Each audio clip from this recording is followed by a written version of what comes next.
The light from the lamps illuminated the lively atmosphere of the evening party in Washington, D.C. Karoline Leavitt, one of the brightest faces in American politics, stood quietly amidst the crowd.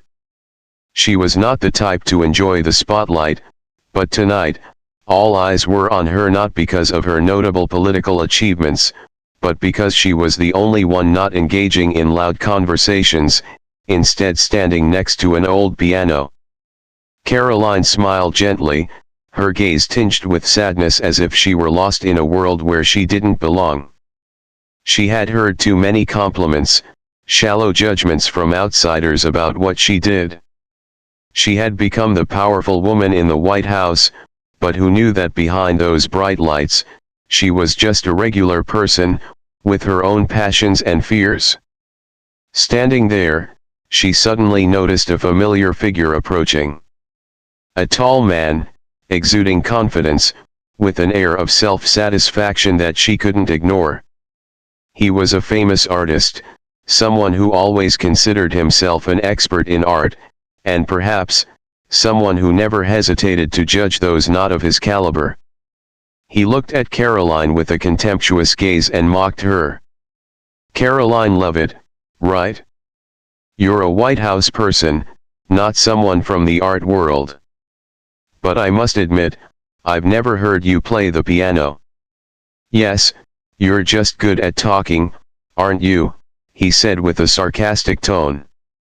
The entire space around them fell silent, and all eyes turned toward them.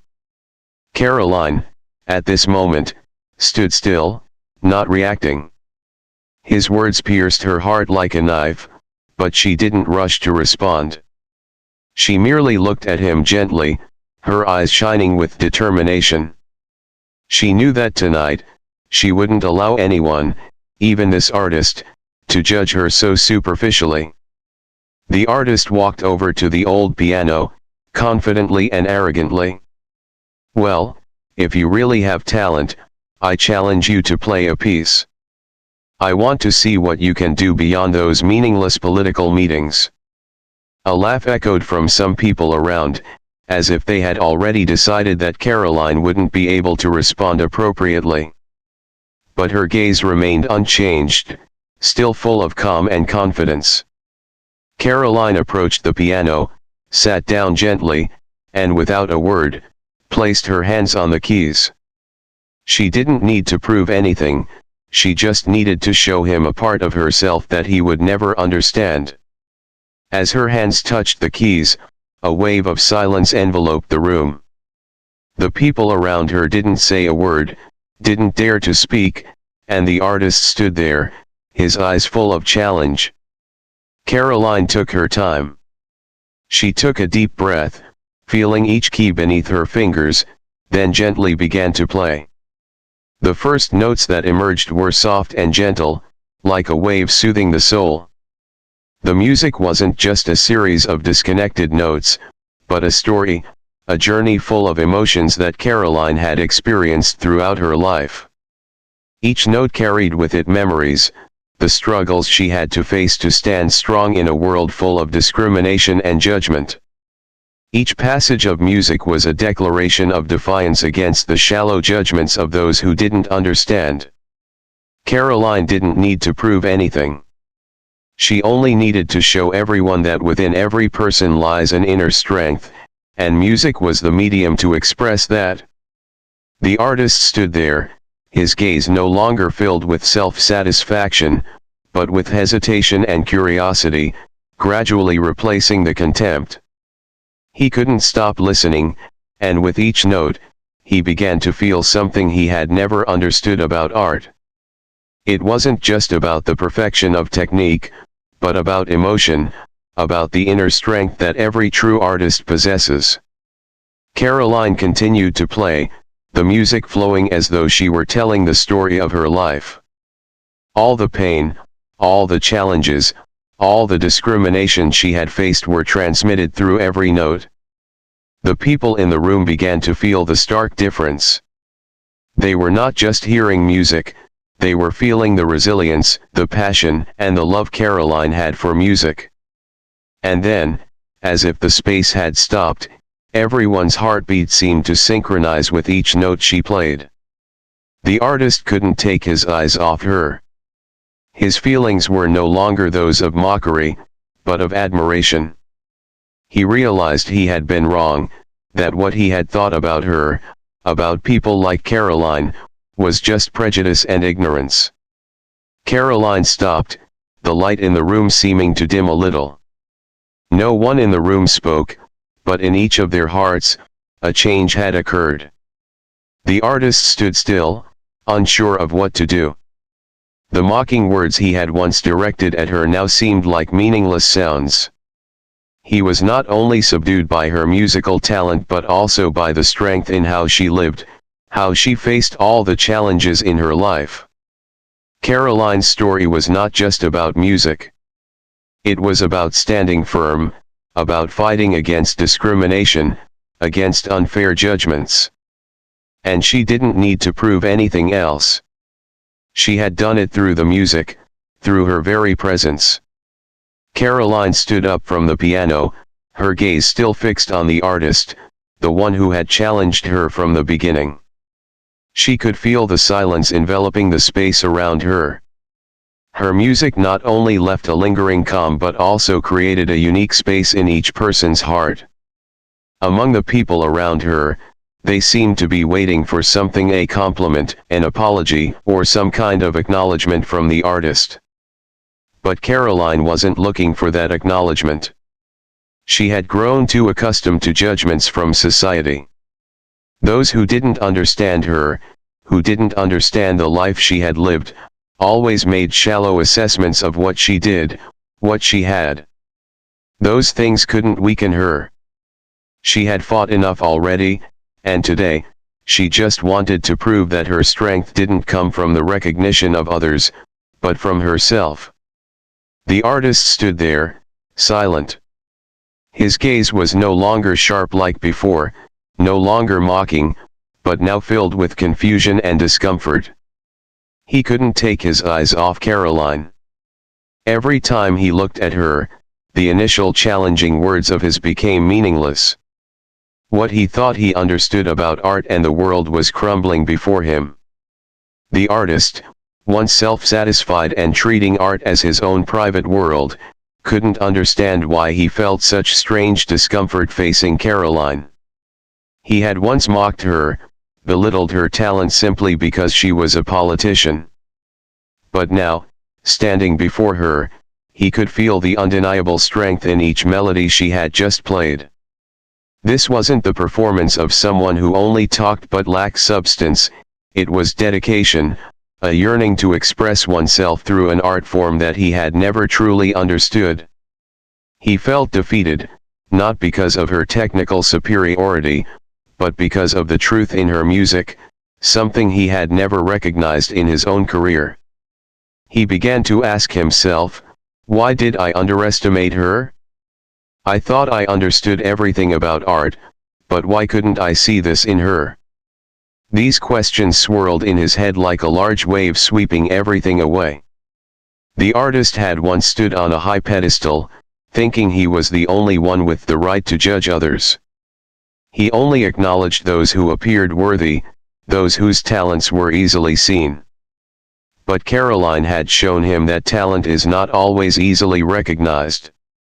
Not everyone can see the hidden value in someone at first glance. The artist realized that his judgments about people and art had been too narrow, not deep enough. Karoline didn't just win him over with her music, she also won in expanding his perspective. She made him understand that art is not just about performing techniques, it is the ability to connect emotions, to convey the message that the artist wants to share with the world. She was proof that you cannot judge someone merely by their appearance, and that within every person lies a unique world, a unique story that needs to be explored. When Karoline stood up and turned to leave, the artist could no longer keep silent. He walked toward her, each step heavy, as if each one contained a new and difficult realization. He looked at her, his gaze no longer filled with disdain or challenge, but with recognition and a hint of embarrassment. He had been wrong, and he realized it clearly. Standing before Karoline, he bowed his head, not in submission, but in the awakening within him. "I was wrong," he said, his voice low, but loud enough for Karoline to hear. "I judged you too hastily. You're not just a politician. You're a true artist. And I need to learn to see things differently." Karoline did not respond. She knew that this was not an apology she had expected. She didn't need to hear it from him.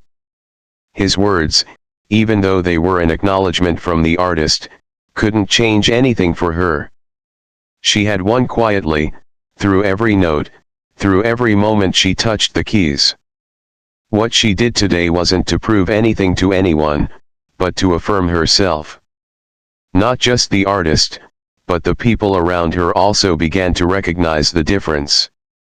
The room was so silent that you could hear the thoughts swirling in each person's mind. Even those who had judged Karoline simply because she was a politician now looked at her differently. Not with admiration, but with acknowledgement, with respect. An older man in the crowd, who had only known Karoline through the media, walked up to her. "You've made me realize many things, Karoline," he said, his voice trembling. "I was wrong to think you were just a good speaker. You are truly admirable. Thank you for showing me another side of art and humanity." Karoline didn't answer, she just smiled gently. She didn't need praise. She only needed acceptance from herself and from those who truly understood the value of what she had done. The story didn't end with the artist's acknowledgement or the gratitude from those around her. Karoline walked out of the room, leaving behind a space full of emotions and awakening. She didn't need praise or recognition. She had proven everything she needed through her music and her perseverance. As Karoline stepped out of the room, her footsteps echoed clearly, but there were no voices or sounds following her. The space seemed to freeze in a moment that lasted an eternity.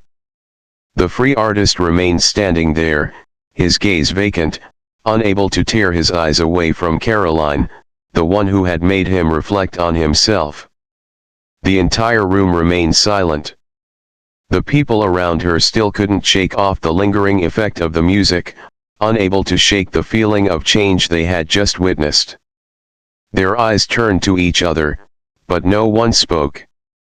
They didn't need to, for each person had realized something they hadn't seen before. The free artist turned to look at the people around him. They no longer looked at him with the admiration or praise he was used to. Instead, their gazes reflected understanding, a recognition of the mistakes they had unintentionally made. The free artist suddenly felt very small, as if he had been exposed to everyone. The values he had held dear, the judgments he had made, now seemed meaningless. Not because Karoline had triumphed in music, but because she had triumphed in proving that human strength does not depend on appearance or social status. The free artist couldn't bear the silence any longer. He turned back to look at the people, then glanced toward the door through which Karoline had just left. His heart felt empty. He no longer knew what to do or say. He had always believed that he was the only one with the right to judge, that only people like him truly understood art and true beauty. But now, he felt like a fool, someone who had blindly judged everything based only on appearances. He stood up and walked toward the door. Each step felt as though he was facing the very judgments he had once passed. For the first time in his life, he felt the sensation of being judged, being misjudged. And now, he realized that no one could stand outside of life, stand outside of change and awakening. Standing before the door, the free artist closed his eyes, as if trying to avoid a truth he didn't want to face. But that truth, like a wave crashing against the shore, could not be avoided. He remembered the words he had spoken, his arrogant challenges. He recalled Karoline's gaze, not one of fear, but of determination and confidence. She didn't need his acknowledgement, and that made him feel incredibly small. The free artist had lived too long in his small world. He had never dared to look beyond it, never dared to question himself. The so-called art he had pursued now seemed meaningless. He realized that art wasn't just what he had thought, wasn't just abstract works or elaborate performances that he always revered. It was something that connects emotions, something that shares, something that empathizes with others. And Karoline had taught him that. When the free artist returned to the room, he felt the gaze of the people around him. They no longer saw him as a godlike figure, but as a human being who had made mistakes. Their eyes no longer held admiration but understanding and respect for Karoline. No one spoke, but the atmosphere in the room had changed. They no longer saw Karoline as just a strong woman in politics, but as a true artist, someone who had used music to portray herself, to assert her value. An older man in the crowd, who had only known Karoline through the media, stepped forward. "You've made me realize so many things, Karoline," he said, his voice trembling. "I was wrong to think of you as just a speaker. You are truly admirable. I thank you for showing me another side of art and humanity." Karoline didn't respond, merely smiling gently.